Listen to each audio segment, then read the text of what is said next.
Uzап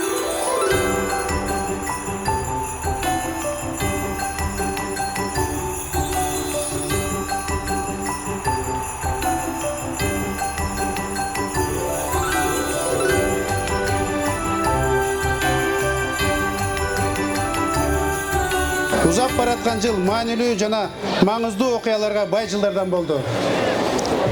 Бул жылы шаарыбыз үчүн алдыга коюлган бир топ долбоорлорду ишке ашырууга жетиштик. Экономиканы өнүктүрүү, калкты таза суу менен үзгүлтүксүз камсыздоо, жолдорду оңдоо боюнча алгылыктуу иштер аткарылды. Мектеп жана бала бакчалар курулуп ишке берилди.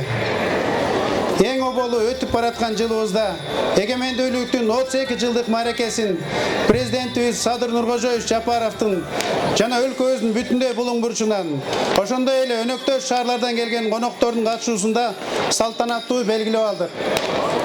Келе жаткан жаңы 2024 жылда шаардыктардын жашоо шартын жакшыртуу жана калаабыздын өнүгүүсү үчүн башталган иштер мындан ары да уланмакчы.